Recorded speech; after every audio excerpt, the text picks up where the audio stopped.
Hi guys, welcome back to my channel. If you do not know me, my name is Thawatas Kasimbe and this is my husband Kagisos Kasimbe, and yeah, he's also welcome to the channel. But welcome to the channel. And if you are a goodie but an oldie, welcome back. And what's good? Today we're so excited. We were having a conversation recently about like our transition from dating to marriage, and we decided to like do a video about it and touch on a few things that we've learned and that we've like actually come up with through the conversation that we are having. We hope that you guys are gonna enjoy this video. We're really excited because we want to dive deep into things that are happening in our marriage and also the things that we're learning, as you know, those little nuggets that we're like getting along the way. So we want you guys, we want to share them with you guys. So without further ado, let's get started. Boom. So yeah, it's quite a topic that a lot of people are curious about. You know, maybe you are dating someone and you guys are considering that step, or maybe in your head you're still thinking about it, or you're hoping that it'll happen, but you're wondering what the difference will be, right? You're wondering if is it a better move? I mean, I know relationships are, you know, they differ for everyone. Different people like different things, but I'd like to believe that we all appreciate stability, right? But that stability doesn't always come with things that you like in the moment, even though those things are good for you in the long run, right? So generally speaking, we just like to maybe touch on 2 or 3 things that differ between marriage and dating, right? So obviously you start with the one and then you progress on to the other. So maybe what would you say is one thing that changed A lot, like when we transitioned from dating to being married or being a married couple? I think definitely being able to like see each other a little bit more, because first of all, when we were dating, I was like so far away, and then I think for like the rest of our engagement, only like a few months, like we only had like a few months when we were like in contact, like as in I could come visit, I could come see you, and you could also come to Oliphant like to say hi and visit, or we could go out on a date, like and like have like a close contact thing. And then like only a few months after that we got married. So like we went from that to actually seeing each other every single day. So like seeing each other dollars and just video calls, and then like seeing each other 2 or 3 times, and then to like every single day. So like I think that was like the biggest like transition. And I think it came with its advantages and disadvantages. Yeah, I think so right too. Like for example, when we were still physically apart, one of the things that you came and did when we started living together was you wanted me to change the color of the walls in my room, right, in my bedroom. So even though I liked having my wife around, I still do, I had to let go of, you know, my bachelor style, my bachelor themed bedroom that I had like red walls. I had red walls. It was working though. I had red and white walls. I had white blinds.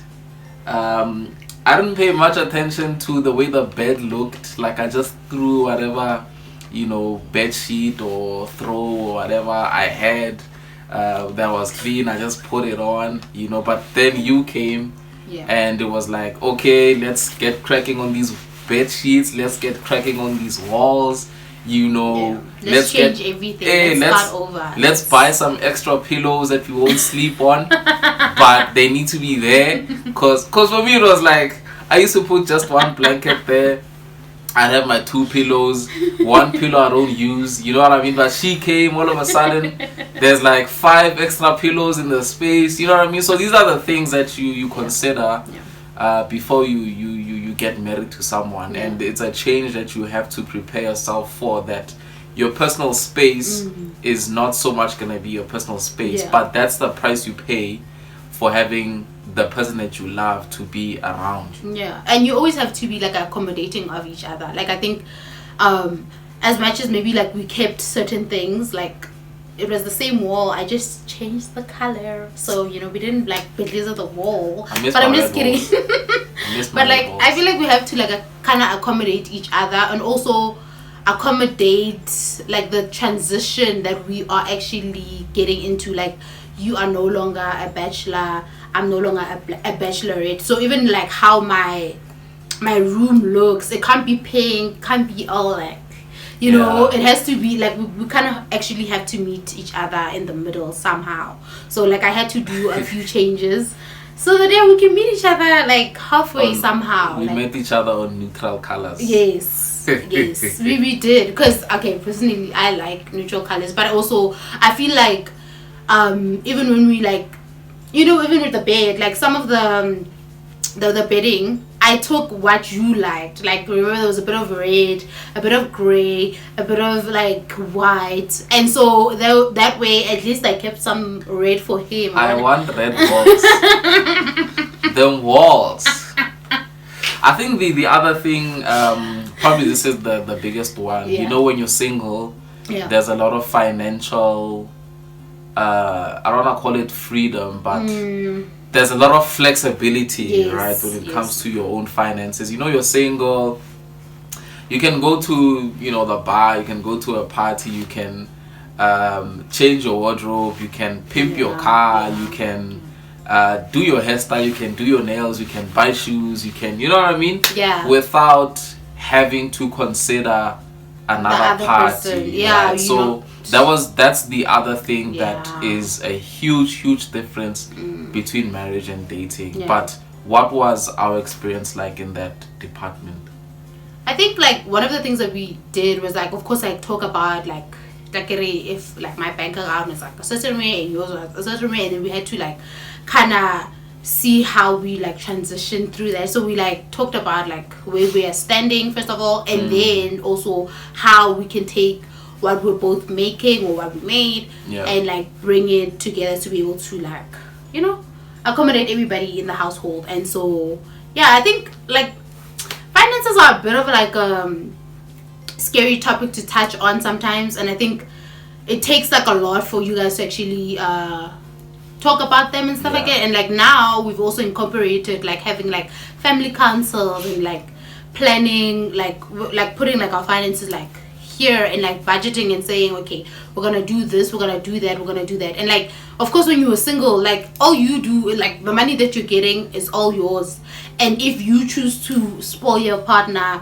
you do it if you want to, but then like the rest of it, like and how you manage it it's yours.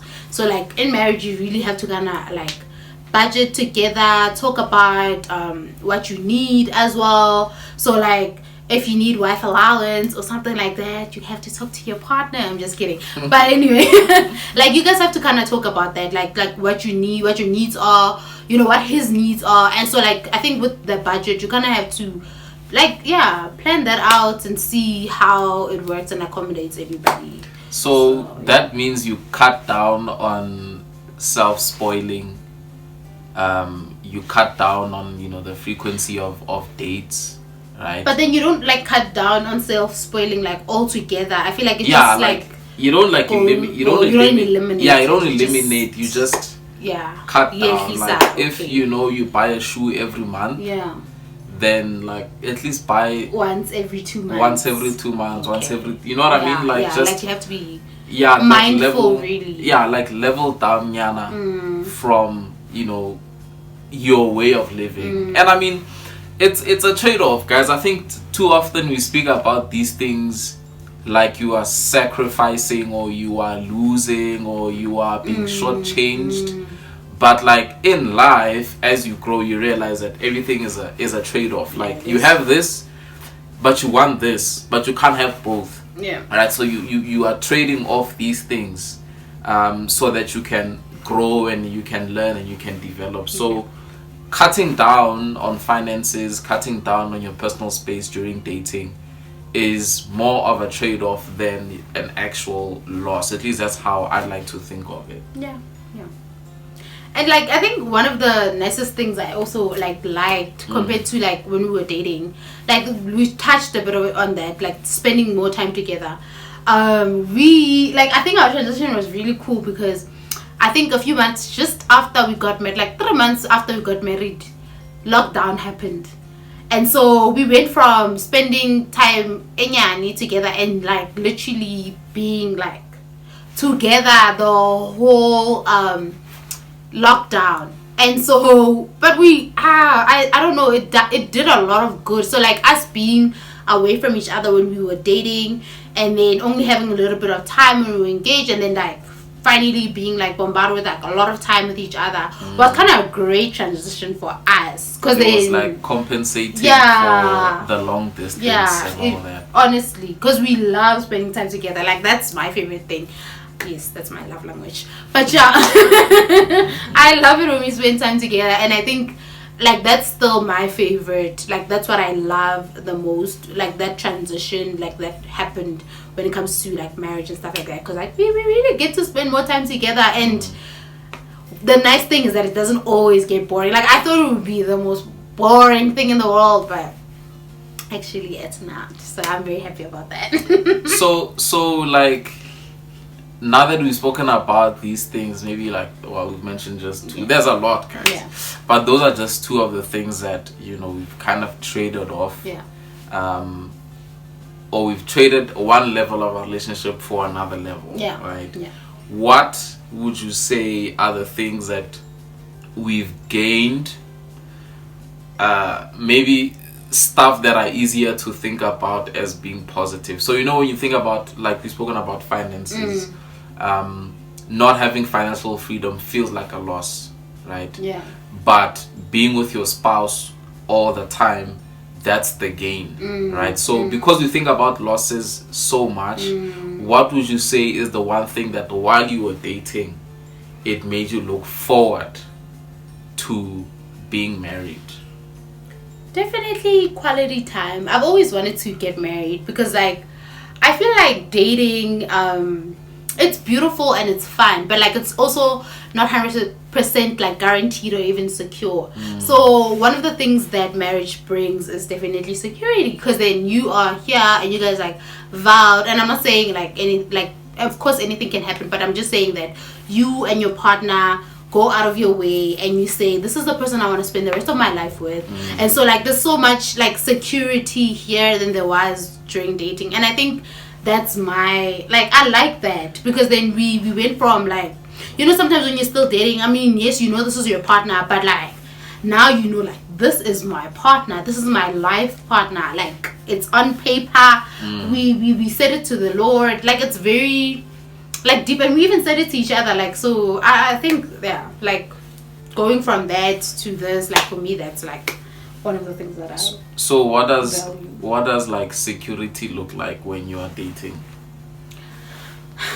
or when you dated? What did I feel like with dating, I mean, there's not like, there's a chance that you guys are gonna break up, and I'm not saying in marriage there isn't that, but I feel like it takes a lot for you guys to even get to that point in marriage. Whereas in dating, you and your partner can just be like, I'm done, and it won't even be too bad. Like it won't even, there's not going to be a lot of losses, because like you guys didn't sign like a prenup, or you didn't sign a, you know, marriage contract that is a certain way. Like I understand, like there's not a lot of things at stake as opposed to marriage. And so I feel like, yeah, that's, so there's like very little security, I guess. Yeah, there's and very little. Some people mistake that for freedom. Freedom is being able to be vulnerable with someone, you know, knowing that someone who's not related to you by blood like has your back, and this someone is someone that you've chosen. I think that's one thing I would also say I look forward to, just stability and security. Being able to think with two heads instead of one. Because no one can say that living alone or being single comes with like the greatest foresight, you know, or the greatest wisdom. But, you know, can you imagine the power of someone coming in with a different perspective and angle on life and life experience and adding it to yours, and there you are, like the both of you being one, trying to like take on the world and to just win at life. Yeah, I think that's super cool because like, sure, it takes a lot though, but it's kind of interesting still. So yeah. That's another question. So the one thing that and I asked my wife in the conversation that we had is like, when you are growing up, right, aspirations to be married are like built or constructed around you by the people that you live with, by your family, by what you see, tragically also by what you see on TV. Yeah. Right? So what, before we got married, right, was like, what was your perception of what a marriage should be, or what it is, or what it entails? Yeah. Well, I'm gonna talk a little bit first about like gender roles in like a marriage, because like I feel like that's pretty much what happens. Of course, like there's oneness, and then there's also like two individuals who are different and who are of course different genders, meaning they have different roles in the marriage that they play. Of course, they always say the wife is nurturer, of course the mother, and they of course they build a home, they make it pretty and cute, and they also bring that love, and they change Betty, and then like you get like the husband who is like, for me, I've always thought or saw like a man as like the provider, and then so like that has always been like my thing, like, so like the wife takes care of like home, the children, like cooks, cleans, and then like the husband is like the provider, like of the whole bring the bacon. Yeah. And then when I grew up though, I realized that I feel like gender roles are like have changed, I feel like, with time. And also like what people just like put under like just gender roles in general are not always like proper things, because I feel like there's like chores which both my husband and I are supposed to be doing, and I feel like that's like a basic, I don't know, self-reliant thingy that you have to do. Like my husband has to be able to cook for himself, because like if I'm not around, what is he gonna eat? And I know one person can say, yeah, there's takeaways or whatever, but like no, like there's another time maybe you don't have the money, or like you don't have transport at that time. Like there's a lot of things that could happen, but then you have to be able to take care of yourself, like without me being around. And I also have to be able to take care of myself. So like you are maybe the main provider, but I also feel like a woman is still supposed to be independent, and she's still supposed to contribute to what and like I feel like marriage is more of a partnership than it is like an agreement. Yeah, because like I think people feel like the wife has to do this and the other one has to do, like, it's just like two separate people in just like the same thingy. But whereas like I feel like we are all like one. Like if I'm not doing okay, sometimes you need to step up, so like so that the like that's how everything like continues going. Like I feel like if one is not okay, the other one needs to be able to stand up and help, and do something. And I feel like if you're able to clean, if you're able to do like all these things, like provide, like as a woman, if I'm able to do that when you can't provide, I feel like that's also us keeping like afloat and like doing well still somehow. And so I really feel like like which I don't know how to put it properly, but yeah, like that's kind of, I hope you get it. So that's been your experience like on the ground, right? What about you? I'd say for me, I had certain, I'll just talk about expectations, right? Yeah. So when you're growing up, you see a depiction of marriage and I guess all the benefits, but also all the baggage, maybe if I can call it that it comes with, depicted maybe on TV. We grew up obviously not in the social media age, but our main, I guess, connection to media or mass media. So that's TV, newspaper stories, whatever, comics, whatever, right? But also we had people around us, family, whatever, neighbors, our friends' parents, you know, and all that, who kind of depicted marriage in a certain way. And I think the what can happen is that we can develop unrealistic expectations. Yeah. But also sometimes we can underestimate or under expect, if that's a word, you know. So sometimes, as maybe the man,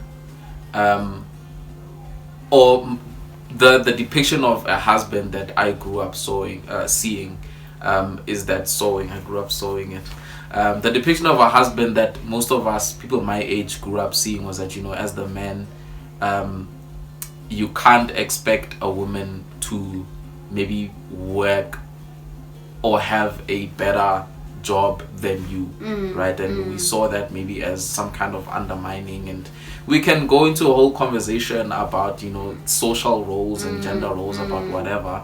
But I think you grow and you see that some things that were depicted as taboo, or as wrong, or as kind of perverse, are actually essential to your survival, right? So you might think your wife earning more than you is just as an example, is a curse, but it can actually bless your family in a certain way that you might not see while you're growing up, right?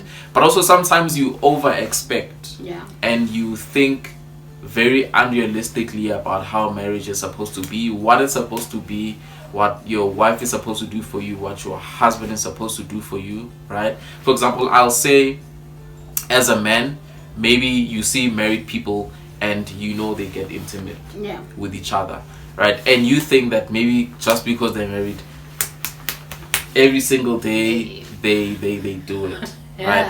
But then you grow and you get married, and maybe at the beginning, you know, you're excited. You're excited, and like you just wanna go. Just like, but then but then you grow, and then you realize the longer you're in the marriage, you realize that, you know what, this is actually a special thing.